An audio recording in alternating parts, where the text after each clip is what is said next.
فی حل صحیح البخاری میں آپ ارشاد فرماتے ہیں کہ کبھی بھی کوئی سند یا حدیث غریب ہو یا ضعیف ہو یا کچھ بھی ہو، یہ در حقیقت حدیث کے متن پر کوئی جملہ نہیں آئی ہوتا، بلکہ یہ سند پر آئی ہوتا ہے کہ سند کے جو راوی ہیں، جو حدیث کو روایت کرتے ہیں، ان کے حفظ میں یا ان کے عمل میں کتنا ذوق ہے، یہ حدیث غریب اور صحیح ذاتی یہ عمل کس پر آتا ہے؟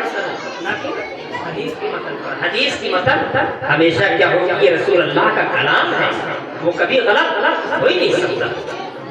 یہ حدیث ہو گئی۔ حدثنا احمد بن اشکابی قال حدثنا محمد بن فضیل عن عبادہ بن قعقاع عن ابی زرعہ، کہ حضرت امام بخاری فرماتے ہیں کہ ہم سے حدیث بیان کی احمد بن اشکاب نے، اور یہ فرماتے ہیں ہم سے حدیث بیان کی محمد بن فضیل نے، اور یہ روایت کرتے ہیں عمارہ بن قعقاع سے، اور یہ روایت کرتے ہیں ابی زرعہ سے، اور یہ روایت کرتے ہیں ابو ہریرہ سے۔ حضرت ابو ہریرہ، یہ ابو ہریرہ بھی وہ صحابی رسول ہیں جن کے بارے میں یہ فرمایا گیا کہ آسمان پر فرشتوں کی امام، یہ فرشتوں کو نماز پڑھاتے ہیں، اور ان کو افضل اور افضلیت کیوں ملی؟ تو فرماتے ہیں کہ کثرت سے درود مصطفیٰ پڑھا کرتے۔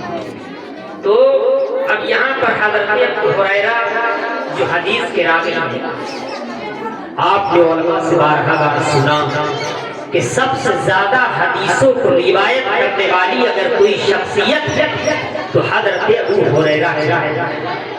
تو اس کا یہ معنی نہیں لیا جائے گا کہ جو اجلہ صحابہ ہیں، ابو بکر صدیق رضی اللہ تعالیٰ عنہ، فاروق اعظم رضی اللہ تعالیٰ عنہ، حضرت عثمان، حضرت مولا علی، حضرت عبداللہ بن مسعود، حضرت عبداللہ بن زبیر، حضرت عبداللہ بن عمر، یہ تمام جو جمیع اصحاب صفہ ہیں، تو کیا اس کا معنی یہ محدث نہیں ہے؟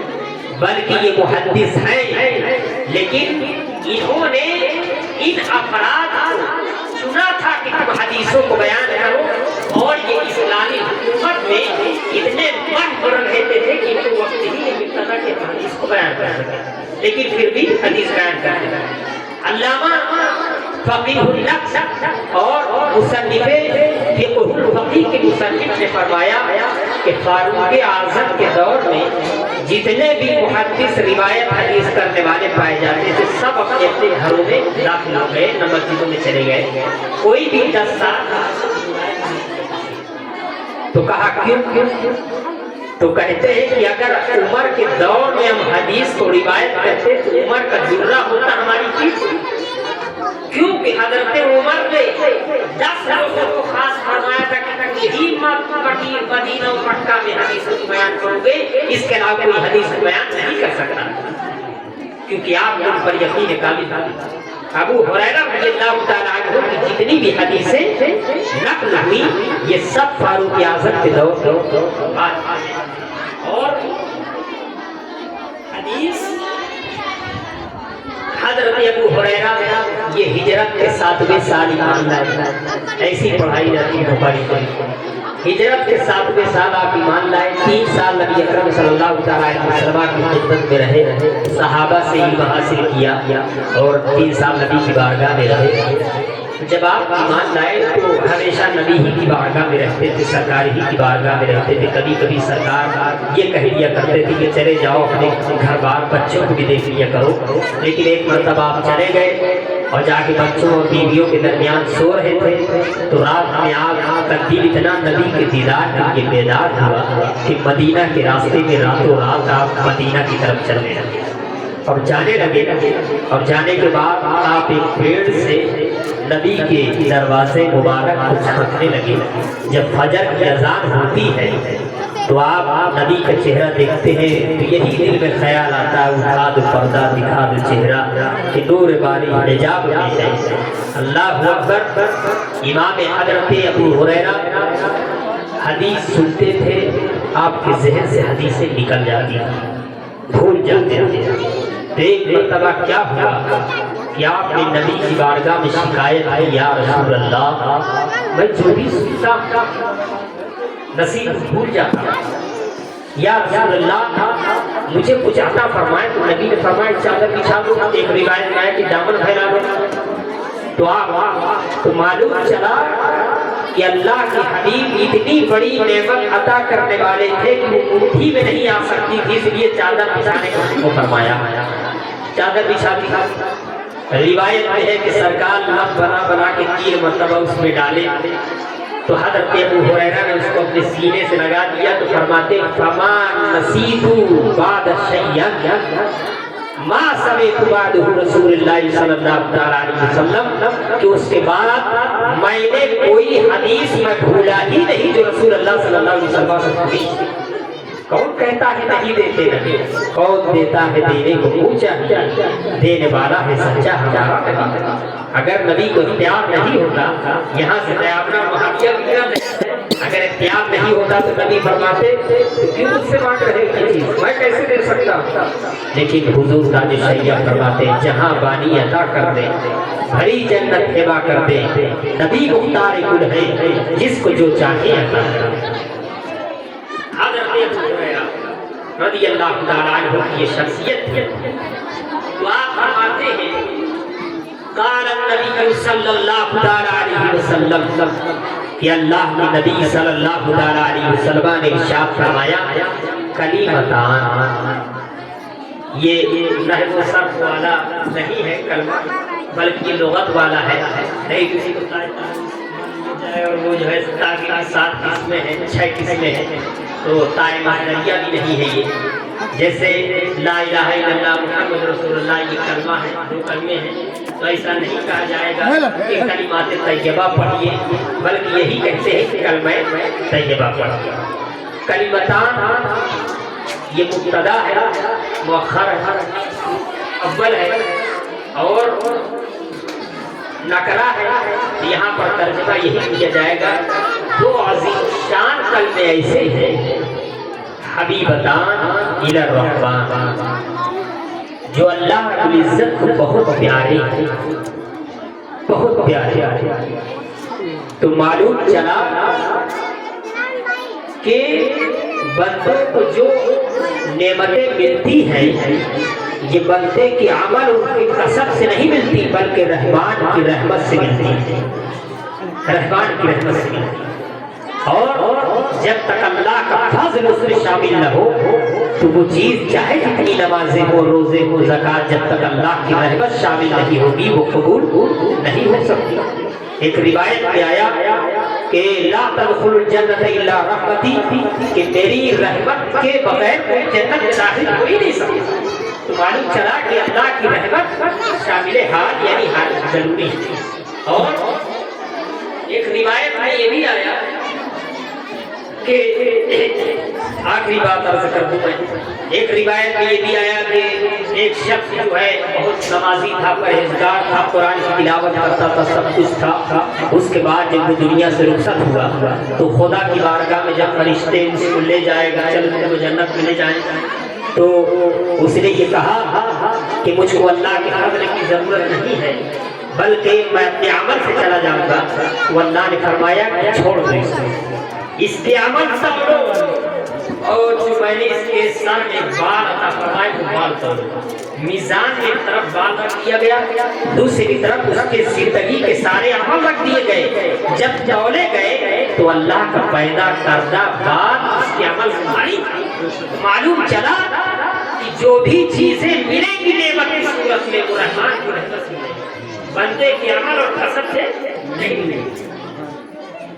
اب یہاں پر اللہ کا ذکر فرمائے کہ وہ رحیم و رحیم ہے۔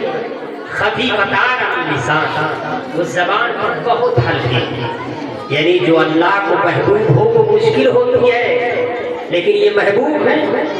اور جیسے قرآن اتنا آسان قد یسرنا القرآن حل بالمدکر کی تحقیق کہ ہم نے قرآن کو آسان کر دیا ہے، کوئی یاد کرنے والا پورا قرآن سینے میں ڈال دیا اللہ نے، اتنا سخت لیکن اللہ آسان کرا دیتا ہے۔ اور وہی قرآن جب آیت کفار مشرکین سے کہا گیا کہ بنا کر کے لاؤ تو وہ نہیں لا سکے، والا حضرت فرماتے ہیں تیرے یاد یوں ہے دبے لچے وسہار اب کے بڑے بڑے، کوئی جانے اونگے سبا نہیں بلکہ جسم بجان۔ یہ نبی کی فصاحت و بلاغت کہ جو یہاں پر کلمتان حبیبتان الی الرحمن، یہ ردیف و کافیہ رسول اللہ نے کتنا اچھا سجایا۔ ثقیلتان فی المیزان، یہ بھاری ہے میزان میں، یعنی ترازو میں۔ پھر معتزلہ کا مذہب جو انکار کرتے تھے کہ قول اور عمل تولے نہیں جا سکتے، یہاں پر ایک روایت میں یہ بھی ہے کہ حضرت داؤد علیہ السلام نے خدا کی بارگاہ میں عرض کی، مولا ارنی میزان، اے میرے رب مجھے میزان دکھا دے۔ تو اللہ نے حجاب اٹھا دیے اس کے سامنے اور پردے اٹھا دیے۔ اٹھانے کے بعد جب انہوں نے میزان دیکھا بہت بے تحاشا رونے لگے اور اتنا روئے تو عرض کی، میں یملؤ فیہا یا ربی، اس کو کون بھر پائے گا؟ یعنی آسمان جو میزان ہے ترازو اتنا بڑا ہے کہ آسمان اور زمین اس ترازو میں چھوٹے چھوٹے دکھتے ہیں۔ اتنا بڑا میزان ہے، چھوٹے چھوٹے دکھتے ہیں۔ تو کہا میں یملؤ، اس کو کون بھر پائے گا؟ تو اللہ نے فرمایا یملؤ رحمتی، اس کو میری رحمت بھر دے گی، اس کو میری رحمت بھر دے گی۔ ایک روایت میں آیا کہ بندوں کی عمل ان کے پیٹ کے پیچھے پہاڑوں کی طرح ہوں گے، تو معلوم چلا کہ وہ پہاڑ کی عمل ہے، یہی عمل کا لیکن اللہ کی رحمت سے۔ اور یہ ہوا میزان تھا۔ یہاں پر ہم معتزلہ کا رسول یہ کہتے ہیں کہ یہ قول اور عمل یہ کیا ہے؟ آراز ہے، یہ موزونات نہیں ہے، اور موزونات تولے جا سکتے، آراز تولے نہیں جا سکتے۔ اب یہاں پر اللہ کے رسول صلی اللہ علیہ وسلم کے شواہد سے بھی یہ بات ظاہر ہو گئی کہ عمل اور قول تولے جائیں گے۔ اور جو حضرت امام عینی نے یہ قول نقل کیا کہ عمل کو صحیفوں کی صورت میں بنا دیا جائے گا اور بندوں کے قول کو جسم کی صورت دے دی جائے گی، تو ان کا تولنا ثابت پایا گیا۔ ایک روایت میں آیا کہ بندوں کی عمل اور ان کی نمازیں انسان کی صورت میں نور کی طرح آئے گا اور اتنا بھاری ہوگا یملؤ رحمتی کے تحت وہ ترازو کو بھر دے گا۔ تو معلوم چلا کہ عمل اور قول تولے جائے گا۔ جو کرام الکاتبین بیٹھ کر یہاں پہ لکھ رہے ہیں یہ کہاں جائے گا؟ یہی تو تولا جائے گا صحیح کی صورت۔ اب وہ کلمے کیا ہیں؟ ملاحظہ فرمائیں، سبحان اللہ و بحمدہ، اللہ کی پاکی ہے اس کے حمد کے ساتھ، یہی تو کلمے ہیں۔ اگر اس کو پڑھ لیا جائے تو کتنی عظمت ہے۔ پڑھیے آپ میرے ساتھ، سبحان اللہ و بحمدہ، سبحان اللہ العظیم، سبحان اللہ و بحمدہ، سبحان اللہ العظیم، سبحان اللہ و بحمدہ، سبحان اللہ العظیم۔ سبحان، لفظ سبحان اللہ کو اپنی پاکی اتنی پسند ہے کہ جب بندہ اس کی پاکی کو بیان کرتا ہے تو اللہ اپنے بندے کو اپنے رحمت کے گھیرے میں لے لیتا ہے۔ اور اسی بخاری شریف میں ایک حدیث پاک نقل کی گئی، امام بخاری نے نقل کی کہ ایک صحابی نبی کی بارگاہ میں آئے اور عرض کی، یا رسول اللہ غریب و ناتواں، جو کماتا ہوں اڑ جاتا ہے، یا رسول اللہ کچھ ٹھہرتا نہیں ہے۔ تو نبی نے فرمایا پڑھو الحمدللہ، سبحان اللہ و بحمدہ، سبحان اللہ العظیم۔ ایک ہفتے کے بعد آنا، وہ صحابی اسی روز 100 مرتبہ پڑھتے رہتے اور پڑھنے کے بعد جب ایک ہفتے کے بعد آئے تو عرض کی، یا رسول اللہ اللہ نے اتنا مانا تھا، فرمایا کہ گھر میں رکھنے کی جگہ نہیں۔ تو اللہ کو اپنی پاکی بہت پسند ہے۔ اور سبحان کا لفظ کیسا ہے؟ جیسے اللہ قرآن میں فرماتا ہے سبحان الذی اسری بعبدہ لیلا من المسجد الحرام، تو یہاں پر سبحان کا لفظ کیوں فرمایا گیا؟ امام جلال الدین سیوطی علیہ رحمۃ الرضوان فرماتے ہیں کہ جہاں پر سبحان کا لفظ آئے تو تم یہ سمجھ جایا کرو کہ وہ بات بہت معزز ہے، اور جب کوئی اچھی چیز بندہ سنتا ہے تو اس کی زبان سے بے ساختہ نکل جاتا ہے سبحان اللہ، کیا بات کر دیا۔ کوئی اچھی چیز دیکھ لیتا ہے تو ماشاءاللہ کتنی اچھی بات کہہ دیا۔ یہ تسبیح ہے۔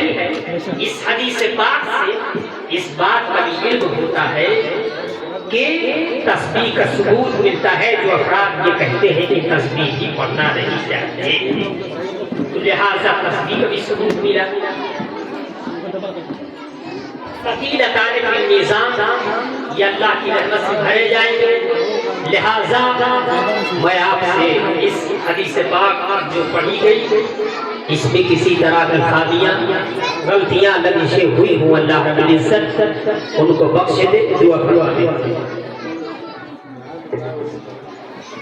اللہم صلی علی سیدنا و مولانا محمد مبارک وسلم صلاۃ و سلام علیک۔